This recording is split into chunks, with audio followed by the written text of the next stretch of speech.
All right, so you've been sitting there for weeks. You've known your draft position. You're picking fourth, you're picking eighth, whatever it is, and you're saying, how do I build my team? What is the best way to construct my roster? Well, today we're going to look at a 12-team draft, and we're going to look at every pick or every team and how each team went about building that roster, seeing what worked and what did not work. So that should be very helpful. Also, Jonathan Taylor, been given permission to seek a trade. Obviously, we're going to talk about that. The Ravens lost 24 straight preseason wins. That is over thanks to a late field goal by the Commanders, and they celebrate and they win, and it was triumphant. But Terry McLaurin hurt his toe. We'll talk about all of that. Got some exciting stuff to get to on today's show. If you're listening at home, not watching, is obviously if you're watching on YouTube, you're going to be able to see all the results, youtube.com/fantasyfootball today. See all the results of the draft that we're going to be talking about. If you're listening, I put a link in the episode description. Also, please check out the time codes because we're not going to get to the pick by pick until a little bit later. Check out the time codes. They are approximate. They're not perfect because of the commercials, but they help. And sorry, I will get to Dave and Jamie in a moment, but I wanted to tell you two more things. If you're on YouTube, the last 5 minutes, we're going to end the show. And then the last 5 minutes, we're going to answer your questions, but only if you donate to St. Jude. There is a donate button on this page. If you donate to St. Jude, whatever you want to donate, let's say $5 minimum, we will answer your question later. Let's raise as much money as we can. And there's a live stream tonight at 9 p.m. Eastern.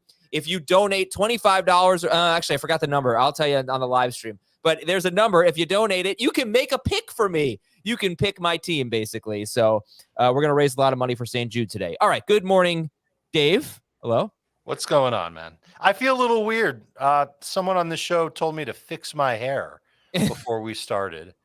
And I felt like that was an awkward thing for that person to say. I know. You have had the same hair every day for the last 15 years that I've been. But for some reason today, the guy that never can get his hair right told me to fix my hair. So yeah, I hope I look good for you, Adam. You look great. Jamie, your hair looks perfect. Hello. Wow. Okay. We got to look good. So I was thinking I was looking at all these teams from the pick by pick, and one thing really jumped out. And, planning your first two picks, maybe you shouldn't really set your strategy in stone or anything, but you want to plan ahead. Never.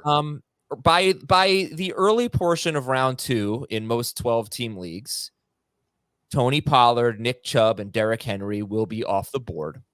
And at that point, the next running backs might be Jonathan Taylor and Josh Jacobs, but they might really be better off in round 3.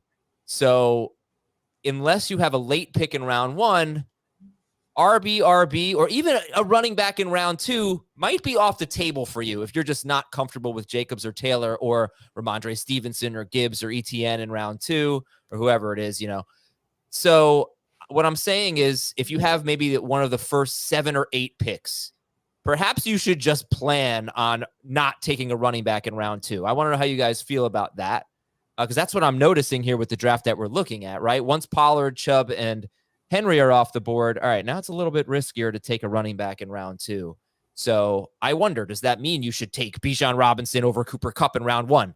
Because this is, this solidifies your RB1. Jamie, what are your thoughts on this? This basically Taylor and Jacobs killing the running back depth in round 2. There's definitely a fall off. I think there's 6 guys you can make a case that should be top 15 overall picks. If you want to put Henry in there, so there's 7. It's tough to plan on those running backs in round 2. So you have to really, I think, commit yourself to, okay, am I comfortable with a Bijan, Jalen Waddle start potentially, or maybe Garrett Wilson falls, maybe Devontae Adams falls, depending on how you're looking at it, or do I want to take the Tyreek Hill, Cooper Kupp route and then double up receiver or go quarterback, so that's the question I think you have to ask yourself. But, we may get to a point where Josh Jacobs shows up and Jonathan Taylor gets traded to hopefully a good situation. And now those running backs are going to be good by the time we're drafting. Remember, most of the drafts are going to happen, leading up to Labor Day weekend and even a few days afterwards. So I'm going to guess we get some clarity on that. On those two situations. So if you're drafting now, it's a little bit tougher, but if you're drafting when most people do, you should have those answers on Jacobs and Taylor to know that that's probably a route you want to go in round 1. Isn't the answer key to just look at what running backs might be there in round 3? Yeah, let's talk about that. Because I think a lot of the names that you're talking about have a shot to get there. I think it's a little more of a long shot for Jacobs. And Taylor's probably going to become a round 2 pick now that people will feel like he can get traded. But not if he gets traded to a situation that he's going to be still in the committee. What team would acquire him and then pay him and then put him in the thing? Is a team going to pay him? Because he could still get traded and they'll say to him, we'll work this out when we work it out. I mean, he has no control over that. He doesn't have a no trade clause. Yeah, that's true. But then a team might not give up a day 2 pick or a couple of picks. No team is trading him with the idea of letting him walk out the door. But of course not. There's still the idea of, are they going to give him the contract that he is seeking to make him happy? Or is it going to be an Austin Eckler pat on the back extension and say, okay, we'll figure this out, but let's get this done and maybe go win a Super Bowl? Okay, but let me give you some names. Buffalo, for example, has no cap space. So if they acquire him, they could always create it. If they really wanted Jonathan Taylor, they could go and create it if they wanted. Sure. But you know what I'm getting at. It's not necessarily a slam dunk that he's going to a situation that's going to make him better than Jacobs, better than Stevenson, better than ETN. I mean, you would think on paper, yes, but still, there's going to be a situation where he could be still losing some carries where it's not as ideal as it was a year ago with Indianapolis. And of course, there's still a possibility that he goes to the perfect situation where he ends up getting a ton of work and you can project him out to 275 touches and maybe even 40 catches and a boatload of touchdowns. And now Taylor would be worth a first-round pick. It could go any direction. And it's better than the direction we were going in, which is Jonathan Taylor might not play a full season for the Colts. And that made him a round 3 pick to me. I moved him up on the news that they're going to let him shop around. But here are the names that I think could be there. And tell me if I'm cuckoo with any of these names making it to early round 3. Mixon, ETN, Gibbs, Stevenson, Aaron Jones. Well, timeout. I'll just tell you, you're not let's just go with those names. They're all going to be available at some point in round 3. I mean, looking at all the ADP, Mixon's the one that might change. Yeah, most, if not all of them, will be available in round 3, and some of them, and again, the names were Mixon, ETN, Gibbs, and Stevenson. Is that what you said? Those 4 running backs? Yeah. I mean, long shot that Jacobs will be there. Maybe Taylor will be there. Right. That's 4 to 6 running backs that could be available all the way through the end of round 3. I looked at it, like 4 or 5 different 3 or 4 different ADPs. Yeah, those guys will all be there in round 3. They're round 3 picks. I will say that round 3 running backs have been really bad value in recent years. Not all of them, but round 3 is just not a certainty really with any. That's usually been the running backs 13 through 18, and that's that's not this year. You're right. Now we're looking at running backs 10 through 15. Right. You're absolutely right. So I think there's a scenario in round, as we talk about team building here, where those 7 running backs that you mentioned, Jamie, in any order, McCaffrey, Eckler, Bijan, Pollard, Barkley, Chubb, Henry are off the board, and 11 wide receivers are off the board, ending with, say, Jalen Waddle. And the next 3 wide receivers are that group of Olave, Higgins, Devontae Smith. So that's 18 players, plus Travis Kelce, plus in most drafts, Patrick Mahomes. That's 20 players. Now you're at the back end of round 2. You don't have the elite wide receivers. You don't have the elite running backs. You don't have Kelce. You likely don't have Mahomes.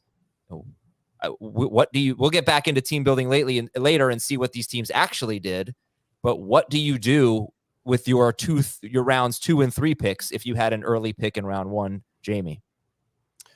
Well, I mean, look, I know what I did in this draft. So I had Jamar Chase, and I went with Josh Jacobs, who was there, which I think still is fine to take him at the end of round 2. Same thing with Mixon, same thing with Taylor. They're all in that range. And I just kind of played the board a little bit to see, because all 3 quarterbacks are still available. So I wasn't going to take Josh Allen I decided I wasn't going to take one of the quarterbacks because I don't think there's that much difference. So I knew I had the opportunity to get one of the 3. So Mahomes, I should say that in this particular draft, Mahomes was still available. But yeah, go ahead. All 3 quarterbacks were still available. Yeah. So Mahomes went, and I took Josh Allen. I think the worst case scenario, honestly, is if you take Chase in the first round, because the 2 guys that you could be staring at are his teammates. And that's okay. I mean, look, it's a great place to be with the Bengals because they're awesome. But like, I had to pass on both T. Higgins and Joe Mixon. I understand And passing on Higgins. Why did you pass on Mixon as the Chase manager? because I didn't want to take all the Bengals. And I said this when we did the draft. Like Heath took Pollard and Lamb. I was like, I just don't want to do that. Yeah. And plus, well, first off, let me back up for a second. I committed to Jacobs, so I wasn't going to go Jacobs Mixon. Okay. All right. All right. We'll get back to that a little bit later, but just kind of an interesting thing, just understanding the drop off at running back, because there are going to be a lot of drafts. Like I could see a draft now where Nick Chubb or Derrick Henry or Tony Pollard goes early in round 2, and you may not see another running back until round 3. You just might not. So it's a little unusual. I don't think we're used to seeing that. Okay. Taylor will get drafted now in the second round. Yeah, let's talk more about Jonathan Taylor here. Let's get into the news and notes. We'll get into McLaurin's toe as well. And Jonathan Taylor, Dave, you said you moved him into round 2, just being having the opportunity to seek a trade.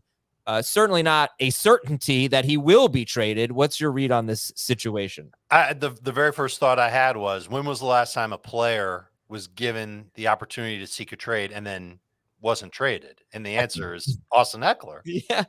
It just happened. But Eckler got like a new contract. He got a few extra bucks, and he seems happy with it. So that's possible. It's still very possible that Jonathan Taylor stays in Indianapolis. But the fact that he's able to seek a trade, that tells me that the ankle injury really isn't that big of a deal. We don't have to sweat that anymore.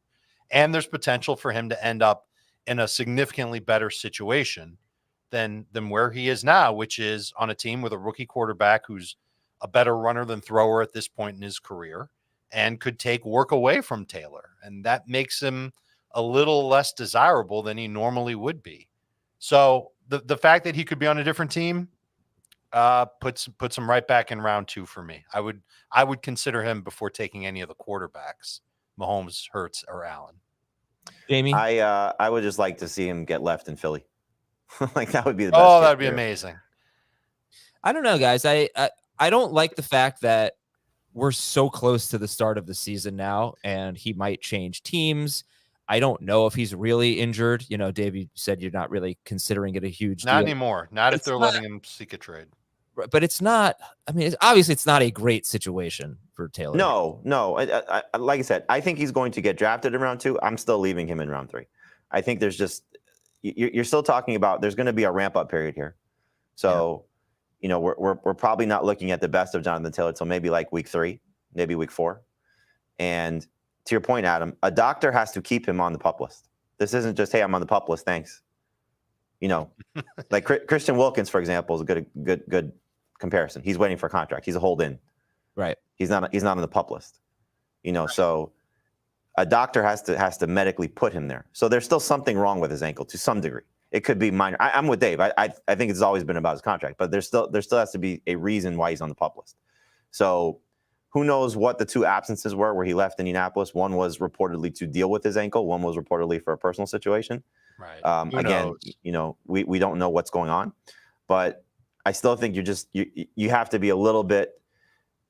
And I know they're different players in different situations. Alvin Kamara is missing 3 weeks, and we're drafting him in round 5. Jonathan Taylor may not be Jonathan Taylor until that point in the season as well, and we're talking about drafting him in round 2. Well, where's the most likely destination for him? Is it still Indianapolis?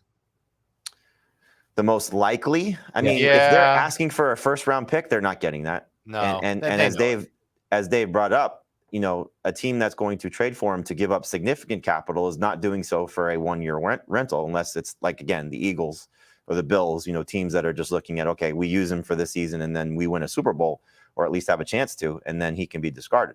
So I think you look at those type of teams, and I put Kansas City in that mix too. I saw Baltimore as a team that looked at it.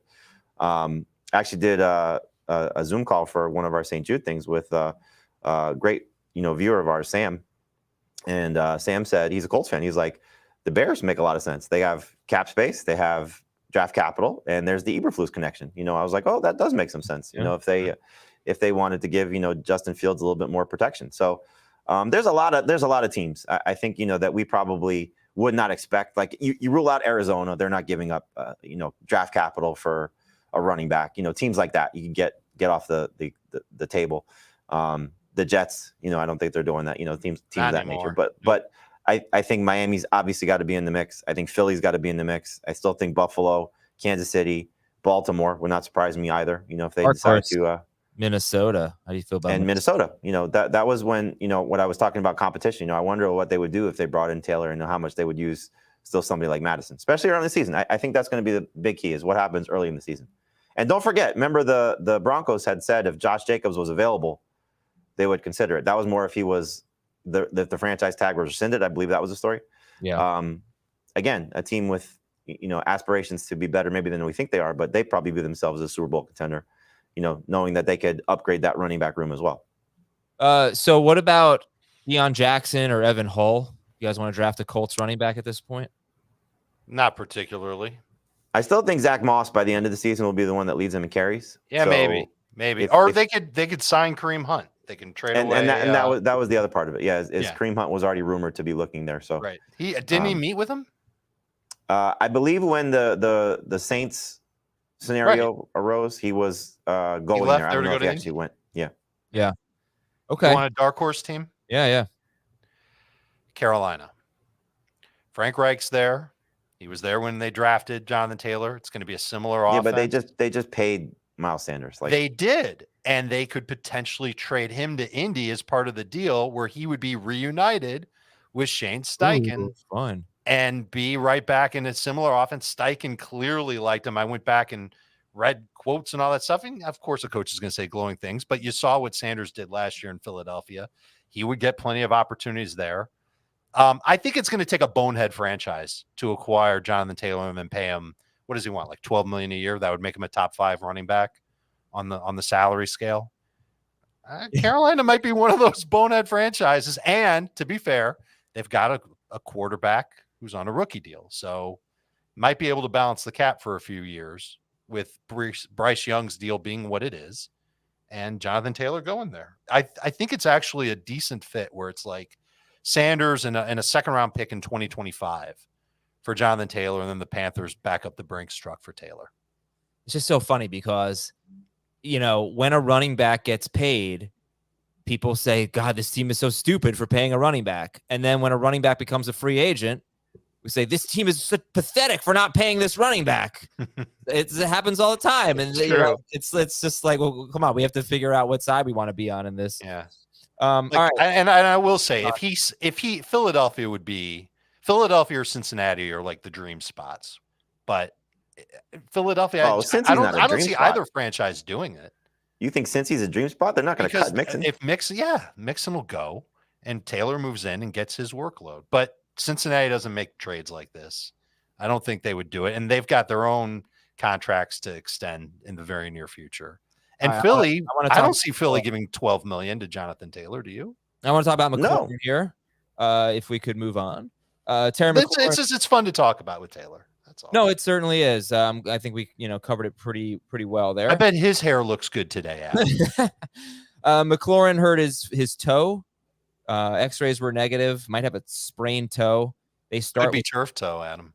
Yeah, that's no good. They start with the Cardinals in week 1, then some tough matchups at Denver, Buffalo, at Philadelphia. Although Buffalo defense didn't look so good a couple of days ago. But all right, are you guys moving Terry McLaurin down in your rankings right now? We don't know too much at this point. Yeah, I'd rather draft Dotson. They're really close for me. Yeah, I could see myself moving McLaurin down at least 3 or 4 spots among my receivers.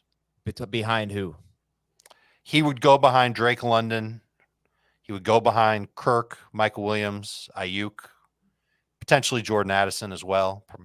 Probably Jordan Addison as well. And man, Dotson.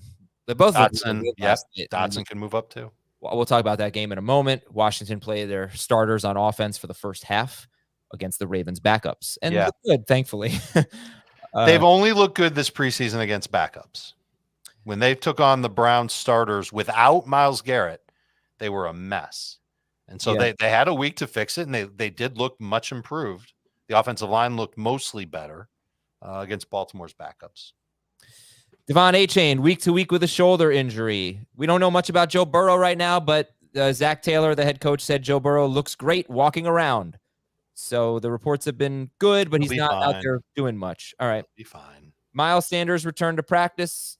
Eagles, I did not hear this, guys. I did not listen. I don't know if you had a chance to, but Eagles beat reporter Bo Wolf was on the Athletic Football podcast. And I guess he said that he thinks the Eagles want it to be DeAndre Swift's backfield, but he also predicted that Kenneth Gainwell will end up playing the most just because he's been dependable. I don't know if that was an injury forecast for Swift, but I don't know. Well, wouldn't it make sense for the Eagles to want to try and keep Swift healthy all season so he can contribute every week? I don't know. You tell me a round where you take all three of their running backs, 12-team league. I am at round 8 for Swift. I have sunk Penny. I'm really not that interested. Late round 9, early round 10. Gainwell, round 10. Okay. Isaiah Pacheco could play in this week's preseason game. Nice. Dolphins offensive lineman Robert Jones is out 4 to 6 weeks with a sprained MCL. He was competing for a starting spot. They are hopeful that Teron Armstead, their left tackle, will be back for week 1. And Baltimore's 24-game preseason win streak was snapped last night. We'll talk about that game in just a moment. I want to tell you about our draft-a-thon. It is about a week away.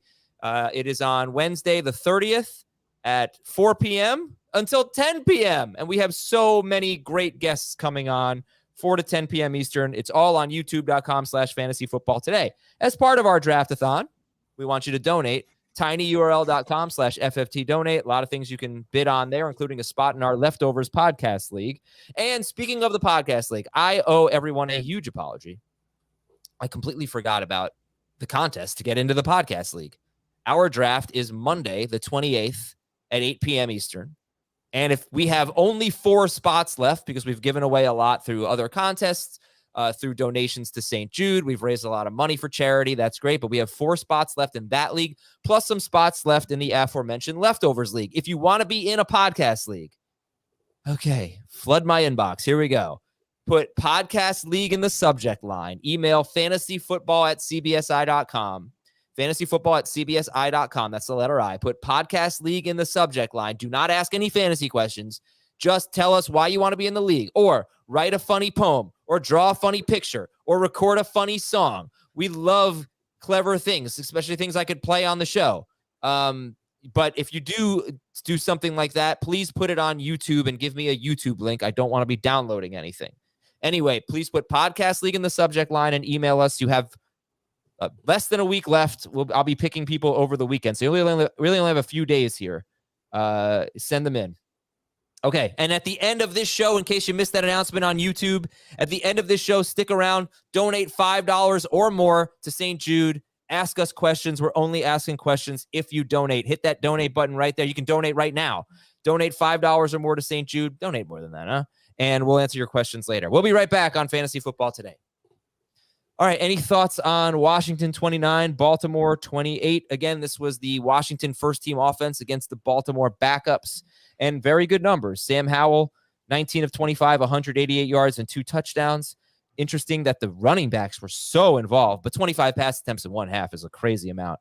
But 4 catches for Robinson, 3 for Gibson. They split carries almost evenly. Dotson had a huge game. Jamie, any takeaways from the Washington offense, basically? And then, of course, Zay Flowers with a touchdown on 1 drive. No, I think it's encouraging for Robinson. The fact that he's involved in the passing game is, and in any involvement in the passing game is big for him. So he's going to end up, I think, being one of the better value picks on draft day. You're getting him somewhere around round 6 or round 7, depending on the format. And that's, I think, a pretty good spot to be in. But I still think Gibson's the better one in PPR, just because I think he will be much more involved in the passing game by the end of the season. And I think Sam Howell is a great number 2 quarterback. Good option in a 2 QB league. He's ahead of that group that we talked about yesterday of Love and Pickett and Purdy. I think once you start to see his legs and what he's able to do in that regard, as long as Terry McLaurin's healthy, clearly, but he's got, I think, more upside than all those guys. Yeah, Robinson, if you look at the way they use the running backs, not just this week, but last week as well, it's not like Robinson's on 1st and 2nd down and then Gibson comes in on 3rd down. They're both playing on different downs, and they're both catching passes. So you said, I think 6 or 7 for Robinson. Maybe that'll be the case after this performance, but his ADP is more like late round 8, maybe into round 9 for Brian Robinson. Which running back do you guys take first for the Commanders? Gibson and PPR, Robinson and half and none. I'll take Robinson in all formats. Okay. Would you take Samaje Perine or a Commanders running back? Perine. Okay. Would you take Kenneth Gainwell or a Commanders running back? Commanders running back. Both Commanders running backs. That's right. And another nice performance for Dotson. And then Zay Flowers did this. I mean, obviously he was playing with backups, and again, mostly backups for Washington. They didn't really play their starters on defense. Sure, but when you make plays like he's making, and he made 2 of them in the game, the one that scored the touchdown is the better one, obviously. It's going to get attention from fantasy managers, so you'll see him get reached for a little bit. I like him in round 8. I would take him in that range as a quality bench receiver. Don't really want to start him unless it's like 3 receivers in a flex, something like that. Oh man, I feel. And I'm sorry. Yeah, he's my favorite Ravens receiver. Oh yeah, okay, yeah. I'll just leave it at that. Let's go to our pick by pick series. All right. All right. So this is not our pick by pick series. This is a review of a mock draft. You're right. Well, it's our pick by pick series on this podcast, and Gotcha. by series I mean the next 30 minutes of your life. So, very short. It's a mini series. It's an after school special. This is a really tough thing to do for me in terms of giving this advice and structuring the show. And the biggest reason why is our drafts are very different than average draft position. So that's the first thing I need to point out. In ADP, quarterbacks and to a degree, tight ends go earlier than the way we draft. And not just the way we draft, but anytime we invite listeners or viewers into our drafts, it seems like the way they draft as well. Anyone who's been influenced by FFT. So that's why when you see, if you're looking at this draft, whether you click the link in the episode description or you're watching at youtube.com/fantasyfootball today. By the way, if you go there and you can't find this stream, hit the live tab. If you're looking at this draft, the wide receivers that you see in round 4, a lot of those guys are going to go in round 5. They just in a normal draft, in a 12-team league, and based on average draft position. The running backs that you see going in round 5, many of them are going to go in round 6 or 7. That's one of the things I noticed about ADP. Guys like Kamara, James Conner, Cam Akers, J.K. Dobbins, Rashad White, Alexander Madison. Their ADPs are all after pick 60. They're all round 6 or later. Some of them you could get maybe Cam Akers round 7 or 8. Madison goes a lot later in ADP than he does in our draft. So that's why this is so difficult, because I'm sitting here, we're going to sit here and tell you, well, this is when you should get your RB2 or whatever. You might be able to wait an extra round. This run of wide receivers that takes us basically to about 23 or 24 wide receivers in the rankings, it ends in round 4 in our drafts. It's probably going to end in round 5 in your drafts. So that's kind of the disclaimer I have to give when we do this. I don't know if you guys, we could leave it at that, or if you want to add on to that comment or this challenge, basically, between balancing what you're going to see in our rankings, in our drafts, and what you're going to see in ADP across multiple websites. Yeah. No, you're correct. Okay. Yeah. All right. I don't know if there's anything else to really say. One thing I noticed about this draft, there were only 2 teams out of 12. By the way, this was a 3 receiver. I'm gonna try to balance between how to draft in 3 receiver and 2 receiver leagues, with both of them having a flex. This is a 3 receiver PPR league. There were only 2 teams that didn't have either a top 8 quarterback, so that would be from Mahomes to Lawrence, or a top 7 tight end, from Kelsey to whether it's Kittle, Goddard, Waller, whatever the last tight end would be. So that was team 8, Jacob Gibbs. He has Deshaun Watson and Greg Dulcich. And team 12, OJ Weber, has Anthony Richardson and Aaron Rodgers and Evan Ingram. So that's a question for you guys. Dave, you can start. Do you feel it's important to have either one or the other, if not both, a top 8 quarterback, a top 7 tight end? If you can make it happen without reaching, then of course you'd love to do it.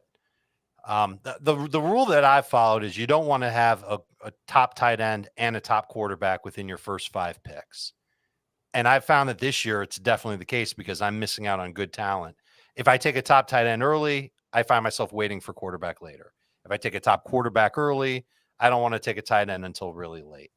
When we're talking about the top 7 or top 8 at each of those positions, then you can probably get one of those guys and maybe even both of those positions filled in rounds 6 and 7. And I love that. I love the idea of starting your draft with, some combination of running backs and wide receivers with your first 5 picks. You take the best available quarterback in round 6. Hopefully that's somebody hopefully that's Burrow, and that people are letting Burrow slide because they're just not sure about the calf. They see that injury tag next to his name. They get skittish. Don't be that way. I think Burrow's still going to be amazing. Or it's Trevor Lawrence, which is just good value on him. And then you take the best of the remaining 3 of Waller, Kittle, Goddard in round 7. When it works out that way, it's great. And if it doesn't work out that way and you get one and not the other, you know that you can still find somebody later in your draft. You can do it in the double-digit rounds to find a starter at either of those positions. Let me just push back on the don't draft a wide receiver, or I'm sorry, don't draft a quarterback and a tight end with your first 5 picks. If you knew that ADP was going to hold and you could look at Connor, Madison, Dobbins, Rashad White, who else? Kamara maybe in round 6, then would that change your mind? Maybe a little. Yeah. Okay. Maybe though, because now if let's say that happens and I'm still taking a quarterback and a tight end, that means in the way that I draft, it'll be 1 running back and 2 wide receivers. Mm-hmm. And a lot of the mocks we do, it's 3 wide receivers and a flex. I don't like that. I'd rather spend one of those other 2 picks on a wide receiver. Okay. Jamie, did you want to add anything to this discussion about having a top 7 tight end and a top 8 quarterback, or at least one of those 2 things? Well, I'm not going to pass up if I get Travis Kelce in round 1, and let's say one of Hurts or Allen most likely are there in round 3. So that's just silly if you're going to play the board. But yeah, I think if it comes to any other tight end, then yes, I would rather wait. The team that took Kelce in this draft could have taken Jalen Hurts in round 3, took Joe Mixon instead, and then got Trevor Lawrence in round 7. The team with the first pick took Patrick Mahomes and Mark Andrews at the 2-3 turn. So why don't we start with that? And I thought maybe we'd lump it by picks of, by thirds. So the first 3 picks, the next 3 picks. The only problem was, well, I'll explain later. Just teams 5 through 7 all started the same way with running back in round 1, wide receiver in round 2. I wanted to compare them. But let's start with the first 3 picks here. And Jefferson and Chase seem pretty damn likely to be top 3 picks. In this draft, it was Jefferson, McCaffrey, Chase. Jamie, you did have the 3rd pick here. But yeah, I mean, this kind of continues our discussion from earlier because Jacobs and Taylor did go in this range. Some drafts I've been doing lately, I've seen them both fall into early 3rd round here. But, is there a best way to build a team? These 3 teams, 1, 2, and 3, built their teams very differently. Zach at team 1 started Jefferson, Mahomes, Mark Andrews. Mason took McCaffrey, Taylor, and Higgins. That was the only team in this draft that started RB from spot 2. McCaffrey, Taylor, Higgins. Jamie took Chase, Jacobs, Josh Allen. So really different starts here. Jamie, any thoughts on the best way to begin your draft if you have a top 3 pick? Well, I think in the case of how this draft unfolded, first off, this was the earliest I think we've seen Olave go. So that kind of changed some things. And for me, for example, if Olave was there, I shouldn't say I would have considered it. Again, I like Higgins better than Olave. I think Higgins should be drafted ahead of Olave, but I drafted Chase. So I wasn't going to go chase Higgins. So that was kind of how things unfolded for me personally. Again, knowing that all 3 quarterbacks were still available when it got to my pick, I knew I had the opportunity to get one of them. So I wasn't going to take one in round 2 because I don't think there's that much difference between, in this order, Mahomes, Allen, and Hurts. So that's kind of how I played that. So it was just a matter of, okay, I think if Jacobs does report on time, he's got the chance to still be a first-round caliber player. And so it was just too good of a value to pass up at that point. I wasn't taking Taylor at that spot. And so for me, it was, okay, I'll know I got a quarterback in round 3 if that's how I'm going to commit to it. And I'm going to take the best available player, which at that point was Josh Jacobs. If you start your team running back, wide receiver, oh man, it's tough. because you're at that stage where you don't know if Jalen Waddle might fall to you. And let's say you're in the second round. Is the second round, and as you mentioned, this was the earliest we've seen Olave go. He went just before your pick, which was 21st. So he went 21st. You had the 22nd pick. But Devontae Smith also went 18th. So Early, yes. Yeah. Yeah. So those guys went super early. There were 13 wide receivers off the board by the time we got to Jamie's pick, 21st, 22nd. I mean, you know why they did. Why? Because people are afraid of taking Jacobs or Taylor. Right. So, but it's also this is one of the later drafts we've seen the quarterbacks go to. At least the first quarterback. Right. Only one quarterback in round 2. Yep. I guess my question is, as I stumble to it, round 3 and 4, if you're picking 1 through 3 in a 12-team league, round 3 or 4, do you expect running back or wide receiver to be stronger for you, to be better in round 3 and 4, or no preference? I think, but no opinion on that. No, I think I don't know if it's saying that running back will be stronger in round 3 and round 4. And remember, those are very different picks, because round 3, you're talking about early round 3, and round 4, you're talking about late round 4. So you're going to be waiting a while after that round 3 pick. I think there will be names there. I'm not saying that these are going to be the best names in the world and you're going to be fired up about Alexander Madison or James Conner. If you might even be fortunate enough to get Dameon Pierce. They're all kind of the same type of running back. But there will be running backs there who you can take. I don't know if I love the wide receivers that'll be there in late round 4 compared to what'll be there in early round 3. I almost feel like if you've got one of those early picks and you take Jefferson, maybe you're planning on 0 RB, or at least until round 4. This is why I have to jump in, because this is the difference between our leagues and ADP.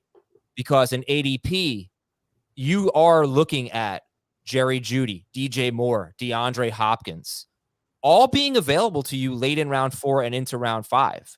So so you can't assume that all of them will be there, but you could assume that one of them will probably be there. Christian Watson is another guy. These guys are okay, around 3 picks. That's good, right? No, if I knew those guys would be there in late round 4, that would change the calculus. Yeah, so just kind of pay attention. But that's also based on, I don't know what ADP you're looking at, but that's, we're seeing Burrow go a little too soon for our taste. We're seeing Lamar Jackson go a little bit too soon for our taste. Certainly on our ADP. But that's what happens. All those guys are going. Well, depends. Again, our ADP is a little skewed because it's all the drafts lumped together. So Superflex, 2QB, all those things. So it's hard to know which ones are actually going in one quarterback leagues. But I think even the majority of ADPs, you're seeing those guys in round 3 and round 4 as opposed to rounds 2 and round 3. And so that's why I think some of those receivers are getting pushed down. Those quarterbacks, Burrow, Lamar Jackson, for example. Can you run down the running backs that are in that late round 4 ADP? Sure. Dameon Pierce. Right. Let's see. RB. Sorry. Dameon Pierce. Is Dameon Pierce Walker? Miles Sanders, J.K. Dobbins. Now we're really into late round 5 at this point. I was right. All right. I think it's so right. So here's the thing: if you're picking early, if you're in slot 1, slot 2, slot 3, and you liked the names of the wide receivers that were there in late round 4, then you should plan on taking a wide receiver in round 4. That opens the door to you taking a running back in round 3 if you didn't take one in round 1 or 2. And if Allen or Hurts falls to you in round 3, you should feel pretty good based on ADP about taking them there and who you can get at running back and wide receiver in rounds 4 and 5. That's also a good call. Okay, so I just want to take a look at Zach's team. It's team 1. And he took a quarterback and a tight end with 2 of his first 3 picks. Exactly. So he went Jefferson. Let's see how he did. And at 24 and 25, he took Mahomes and Andrews. Mahomes is likely off the board in almost every draft at 24. But let's say that was Josh Allen and Mark Andrews, or Jalen Hurts and Mark Andrews, whatever it may be. So then he goes Najee Harris. He did this before this awful preseason game for him, but still 48th overall. Najee Harris, Alexander Madison. Now, he could have had Miles Sanders. He could have had Ken Walker, Breece Hall, Alvin Kamara, David Montgomery. So take your pick of 2 of those, right? Najee Harris, Alexander Madison, whichever 2 it could be. he's definitely a little weak at wide receiver after Jefferson. Mike Williams, George Pickens, Traylon Burks, Alan Lazard, John Mechie really late. So this is a lineup from the 1 spot of Mahomes, Najee, and Madison, Jefferson, Mike Williams, George Pickens, Mark Andrews, and then probably Dalvin Cook at flex. And he also has Dalton Kincaid. But I think what we said at the time was we didn't hate the strategy. We just didn't love some of the picks. Correct. Because, I mean, again, you're talking about number 1 receiver, number 1 overall player, number 1 quarterback by the time scoring is done, probably number 1 overall player if he holds, and then number 2 tight end. So for most weeks, he's winning 3 positions, which is a pretty good place to start with. And so, again, we're down on Najee. We got some questions on Madison. But like you said, the theory is there of getting 2 running backs that could still be starters and top 15 caliber guys. So again, I don't hate that. And then again, we're nitpicking the positions here, but because he went with those 3 picks to start his team, he was going to be weak somewhere, especially the way that the board played out. So he took, in his opinion, the 2 best running backs at the time, and then the 2 best receivers at the time. And so if Williams and Pickens, let's just say they're top 30 receivers. So if everything, we're playing glass half full here, but Jefferson does what he does, Mahomes does what he does, Andrews does what he does, 2 top 15 running backs, and then 2 top 30 receivers, he's going to be in most games and probably winning a lot of them. All right. So the big takeaway from picks 1 through 3 is that at the 4-5 turn, you should still like what you're seeing at wide receiver and running back. It should give you a little bit more confidence to take a quarterback or a tight end maybe in round 3. That tight end, of course, would have to be Mark Andrews. All right, let's go to team 4 here because I want to lump teams 5 through 7 together. And team 4 is interesting as a standalone team because team 4 drafted Travis Kelce. Kelce in round 1. So how did this team do? Well, it managed to get that top 8 quarterback by taking the 8th one and Trevor Lawrence in round 7.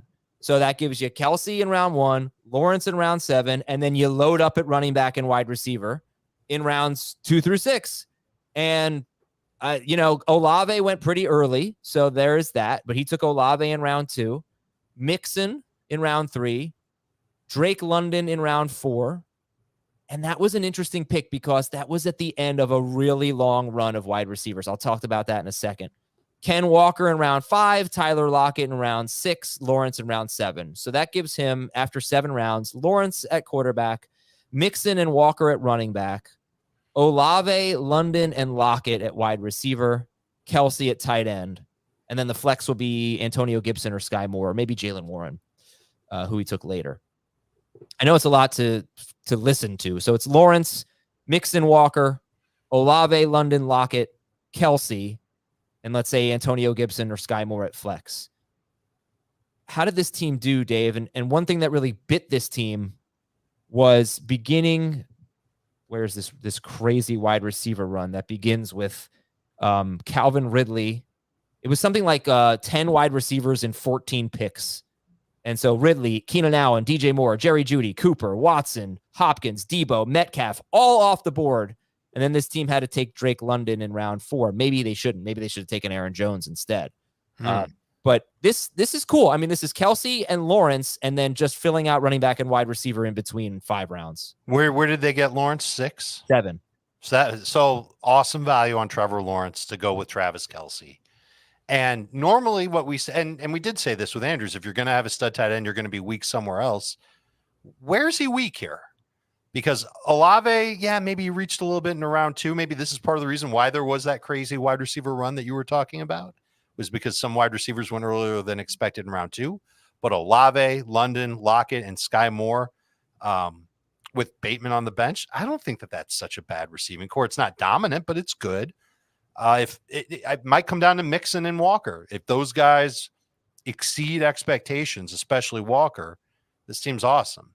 If they meet expectations, this team's a playoff team. If they fall below expectations, I'm not sure how good they'll be. But I don't mind this team at all.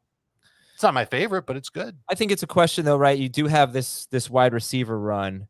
Jamie dealt with it, too, because Jamie had the 3rd pick, right? So he was picking after Matthew took Drake London.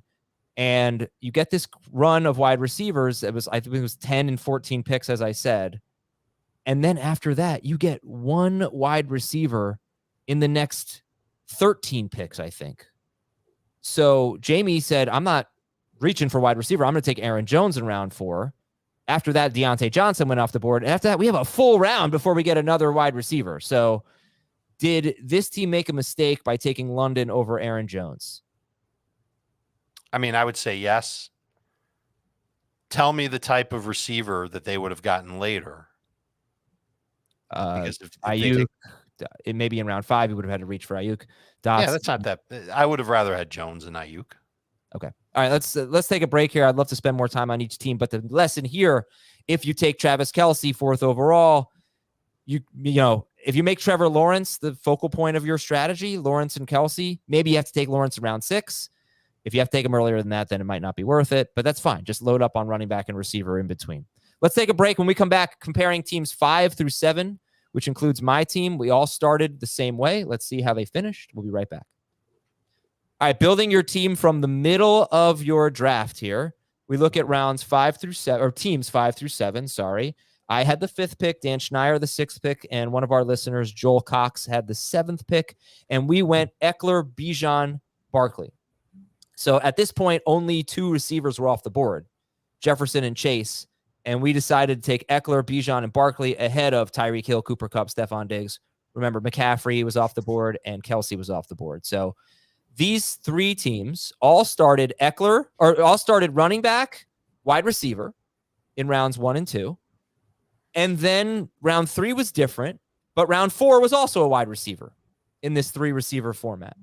So you went running back, receiver, something, receiver. The difference was I took Travis Etienne in round 3. Dan took Jalen Hurts, and Joel took Lamar Jackson. And if we focus on rounds 3 and 5, I took Etienne and Fields. Schneier took Hurts and Hall, and Joel took Lamar Jackson and TJ Hawkinson. So you've got very different teams. Well, not very different, but you've got different teams there. And I wonder if you start running back receiver, as all 3 of these teams did, Jamie, what is the best way to proceed after that, after going running back receiver? I think you're just playing the board. I mean, it's just a matter of, what's the best player available to you. Like, you had a very tough decision in round 3 of ETN versus Jalen Hurts, and it was, I think most people would probably take Hurts just because of the value of what he brings and the potential. But, I wonder for your situation, you kind of got a gift, I think, knowing how this draft unfolded to get Metcalf in round 4. But if you had taken Hurts there, let's just say you take Hurts and still get Metcalf, and instead of taking Fields, you're taking a guy that you like in Ken Walker. Well, he went the pick before me, but I do like Hurts better than ETN. I took ETN to kind of try something different, or maybe I was drafting and hosting and missed Hurts. I don't know, but I like the combination of Fields and ETN, my combination, better than Dan's, which is Hurts and Hall. I like Is that because of Hall? Yes. Okay. What I'm getting at though is, let's just say you don't take ETN, and that pushes the running backs down a little bit, so put Walker there. I like Fields and ETN better than Hurts and Ken Walker. I'm surprised by that. I like Fields a lot. I haven't really talked about that a lot, but I do like Fields. I'm not saying you don't, but I know you like Walker, and I'm going to guess there's probably, speak for yourself, but is there a bigger gap between Hurts and Fields or ETN and Walker? There's a bigger gap between ETN and Walker. Okay. For me. Because I'm just saying, usually the way you talk about Walker is you're very high on him. So I do like him a lot. I love him in round 5 because at that point, well, in our drafts anyway, most of the wide receivers available I don't love, so I go to Walker. But there are a lot of wide receivers in ADP that I like better than Walker, like Jerry Jeudy and DJ Moore, going in that range. But who do you like better? Or which combo do you like better, Fields and ETN or Hurts and Ken Walker? I like Hurts and Walker better, Dave. But I probably wouldn't have taken Walker there. I'm just playing you, being you. Yeah. I like Hurts better. I would have taken Hurts in round 3. What about the Lamar Jackson, TJ Hawkinson build? So that team has Barkley, Devontae Smith, Lamar Jackson, DeAndre Hopkins, TJ Hawkinson. So this team ended up with Cam Akers in round 7 as his RB2. That's a starting lineup of Jackson, Barkley, and Akers. Devontae Smith, which is super early, before Jalen Waddle or Devontae Adams. So keep that in mind. That could have been a different receiver. Devontae Smith, DeAndre Hopkins, Christian Kirk in a 3-receiver league, and then TJ Hawkinson. Flex might be a little weak, maybe. AJ Dillon, Charbonnet, Brian Robinson actually looking like a decent flex. I like this team. I don't love the Devontae Smith pick. I would have taken Waddle. I'm sure you guys would have too, or Devontae Adams ahead of Smith. But I like this build a lot, and that is a tight end and a receiver in rounds 3 and 5. So, Dave, you said you don't want to do that, but I like the way this team turned out. Yeah, I like it too. We're talking about a hero RB type of build. Would we like it as much if he didn't get Akers? No, that was a very fortuitous pick, but he could have had Pacheco, I think so too. Or Herbert or Swift. They were all still there. I don't like the Lamar pick though in round 3. No, that felt a little early. It's true, but I guess my point is, let's say that was Mark Andrews or something like that. My point is you don't have to go with a running back or receiver there because he did pretty well at receiver and running back, given the fact that he didn't take a second running back until round 7. That's my take. Do you agree with that? Well, he couldn't have had Andrews. Right, but let's say, yes. Right. Based on ADP, he could potentially have Andrews. Yeah, but I'm not worried about ADP because this whole draft would be flipped upside down if it was ADP. So if he goes Barkley, receiver, and that's Ridley, love that team. And then where do you get your quarterback? Where you take Kirk, maybe? Yeah. And could he have gotten Trevor Lawrence there? Yeah. All right, so then the last thing was, let's say Jalen Hurts had fallen one more pick. Then I still think you've got a pretty good build if you go Barkley. But that's the difference between a gift and a reach. As much as I like Lamar Jackson, there should be a little bit more of a gap between where those top 3 guys go and the next 3 guys. All right, last point here, because I'm trying to make a point about building your team with a quarterback in round 3 and TJ Hawkinson in round 5. Yeah. Let's say that had been my team, right? Let's say I go Eckler, Adams, Jalen Hurts, Metcalf, Hawkinson, and then I take James Cook and Gabe Davis. I still think that team looks pretty good. I roll out Jalen Hurts at quarterback, Eckler and James Cook at running back. Not bad. Devontae Adams, DK Metcalf, Gabe Davis at wide receiver. I love that. Then I took Njoku at tight end. But isn't that what Dan did, essentially? No. And you're talking about a tight end that you're not taking with a top 60 pick. Because Dan just got the tight end 1 round later. No, he got tight end 2 rounds later, but 2 rounds later. But I mean, if we're all wrong on Kittle. Okay, fine. So you like Waller a lot in round 5. I guess I'm saying if you want to take Hawkinson or your favorite Pitts or Waller in round 5, the depth in round 6 and 7 at running back and receiver seems okay, where you can have a quarterback and a tight end in your first 5 picks. And yes, in theory it does work, but again, we're not going to see Hurts for the most part in the middle of round 3. That just hasn't been happening. What's the ADP? Okay, depends where you look. On our side, he's round 1. Yeah, so on our side, he's round 1. Most sites, he's usually at the end of round 2, beginning of round 3. I mean, I've got Fantasy Pros full PPR open right here. All right. So then he's at 22, so late round 2. All right. So you shouldn't prepare to have Allen or Hurts fall to you in the middle of round 3. But all right, let's move on and if they are, take them.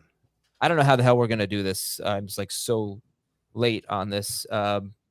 Okay, let's see. Team 8 is one I wanted to look at individually, and then we'll do teams 9 through 12.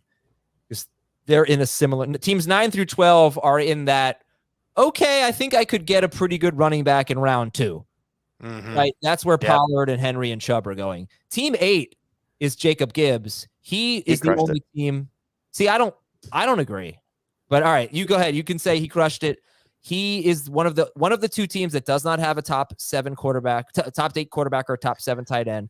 You love this bill. I mean, Jamie loves receiver. Yes. So he started Tyreek Hill, Garrett Wilson, Calvin Ridley, then Dameon Pierce, then David Montgomery, then Rashad White, Deshaun Watson's his quarterback, Greg Dulcich is his tight end. Go ahead. Why do you think Jacob crushed it?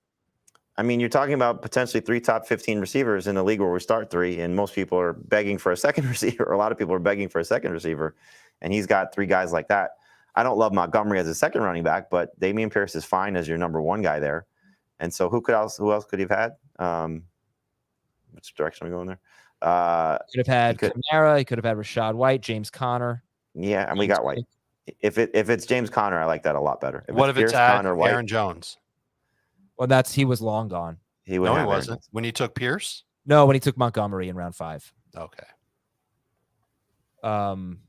Yeah, I mean, look, Deshaun Watson is what it is. You know, I'm surprised he didn't take Richardson because he's a Richardson guy.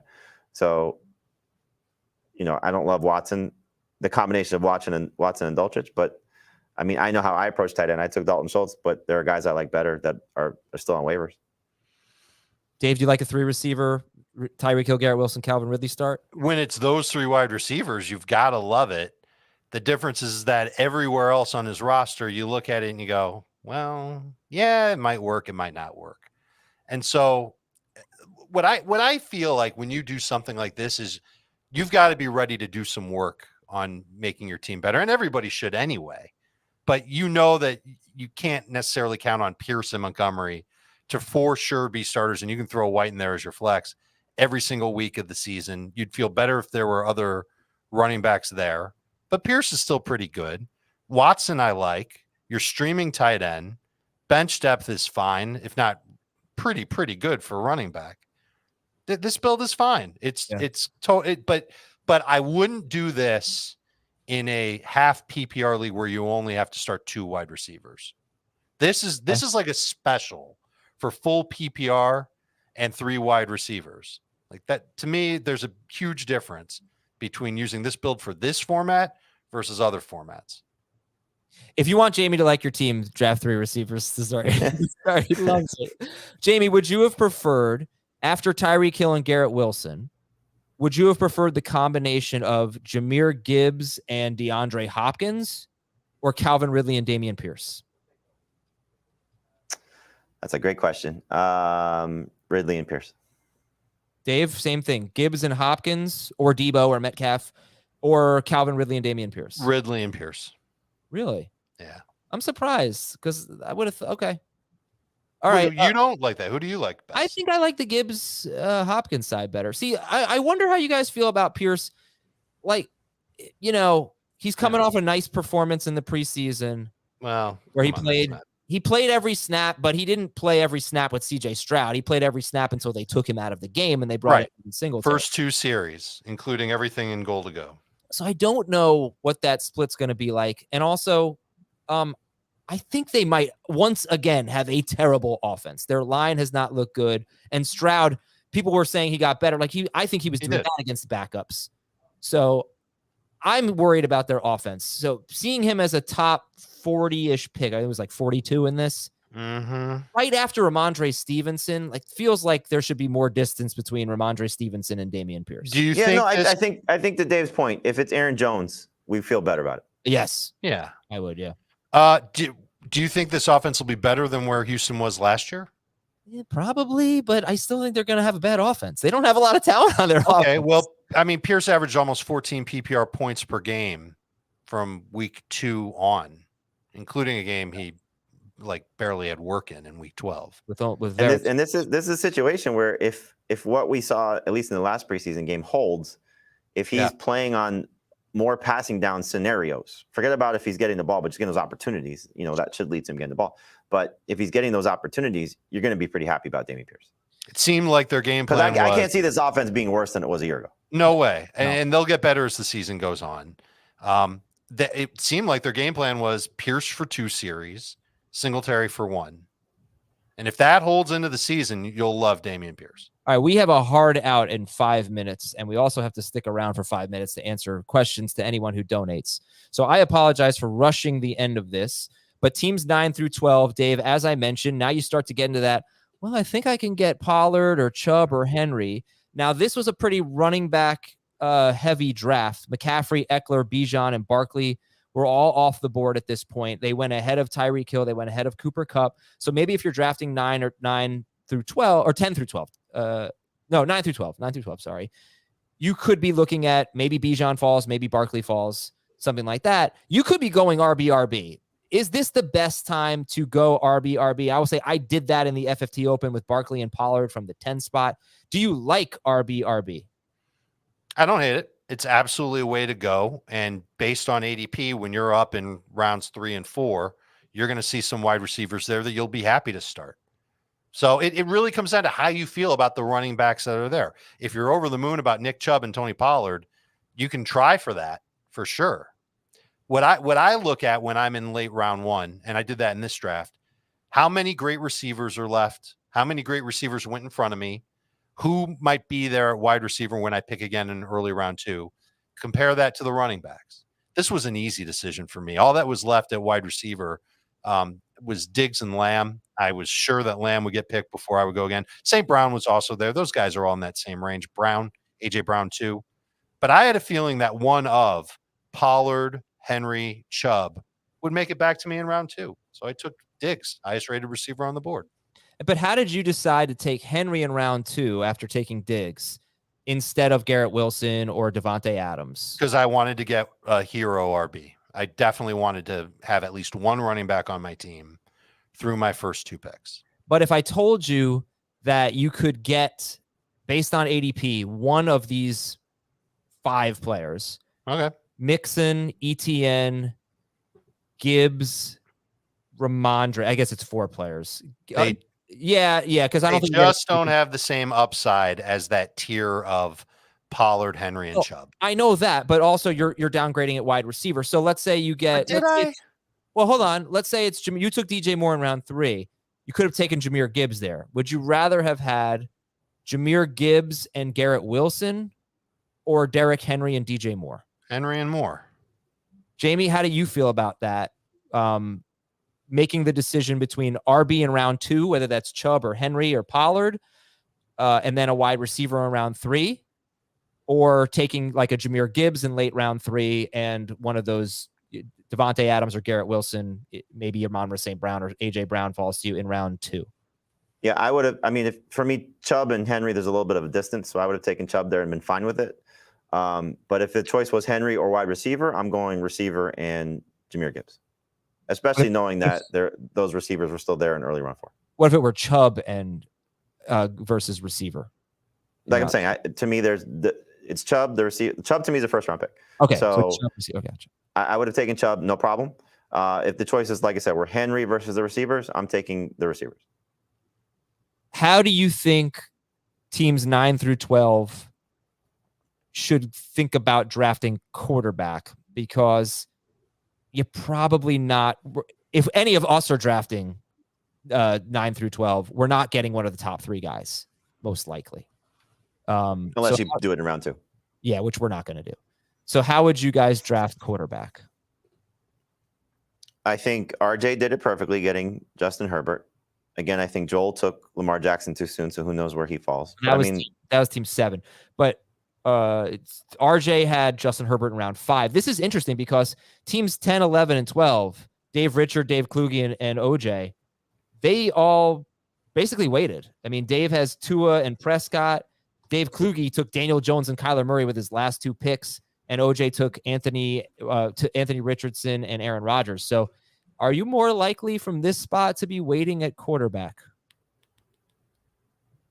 Sure. I think again, play the board. RJ's team is probably my favorite.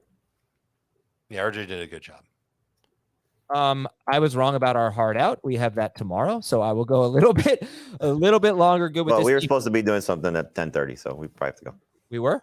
We were. Oh, I'm so sorry. I didn't know that. You're not invited. 15 minutes late to that. I will let you guys go. I'll just say that in the FFT Open, which is a 2-receiver league, I had the 10th pick. I went Barkley, then I went Pollard, then I went Calvin Ridley, and then I took Joe Burrow in a 2-receiver, 6-point per passing touchdown league. And I'm very happy with the way things turned out there. So I'm not really downgrading Burrow at all. Quarterbacks, I think we're going a little bit early. I think it's certainly possible. You just have to accept from that spot, 9 through 12, you're unless you're taking Mahomes early in the 2nd round or getting a steal with Allen or Hurts late in the 3rd round, you're probably not going to get one of those top 3 quarterbacks, but that is fine. Sorry to keep you guys late. I had no idea I was doing that. Let's end our audio version right now, and we'll stick around for YouTube. For those of you listening, appreciate it. Check us out live stream tonight at 9 p.m. Eastern, youtube.com/fantasyfootball today. All right, welcome YouTubers. Please hit that donate button.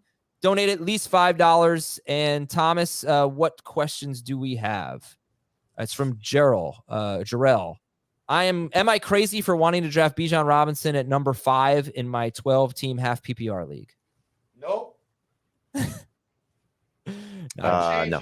I'm here, but Dave is changing, but he is here. All right, Thomas, what else do we have? Look at Thomas is going to get our second question up here. Good job screenshotting these. Will the Azer versus Dan superior athlete battle go down? I doubt it, but I am totally. There's an superior athlete battle. Everybody thinks Dan is a better athlete than me, and I don't appreciate that. Like I feel like I'm definitely a better athlete than him. I don't know if I use the word definitely, but I would probably put my money on you. Thank you. And you know why that's significant? Because you're the only one who's ever played sports with me. So you know I've got some sneaky skills. You're fast. Ish. You're fast, but you can get bullied a little bit. I mean, I'm not the biggest person. He thinks and I would bully you in basketball. He thinks he can bully me, but I don't think so because Dan's a softie. He's bigger than me, but he's kind of I mean, if you just say Dan, go here, he would agree. Is that all the questions we've gotten so far, Thomas? All right. Listen, we're here for another minute. If you don't answer, we'll have to end the show. Or if you don't donate, we'll have to end the show. But if you could please donate to St. Jude. I mean, come on. You're donating to St. Jude. I have to twist your arm for this. Let's get that number up. I think we have a goal of $5,000. Go ahead and donate to St. Jude right now. And we will answer your question. I'll give you guys another minute to do so. Jamie, do we need jackets for this? Yes. Okay. How's my hair, Adam? Does it look okay breaking now? news. Breaking news. Baker Mayfield named the starting quarterback for the Bucs. What a shocker. Cool. Trask. All right. Cannon Will says, who is St. Jude? Maybe you don't know. St. Jude is a charity that raises money for pediatric cancer patients and their families. So if they have to be, in this unfortunate situation where they have to be seen at the children's hospital, they take care of all the expenses. And it's really an amazing charity. And there's really no, it's something that everybody can really get behind. We're helping out in the fight against pediatric cancer. So if you can donate to that, we'd appreciate it. All right, listen, we'll try this again another day. We'll try it again tonight, where you can actually donate during the live stream with Scott Fish joining us and make some picks for me, for my team. So thank you to all of you for donating who did, and all of you for watching and listening. Talk to you tomorrow talk to you tonight, rather, on Fantasy Football Today.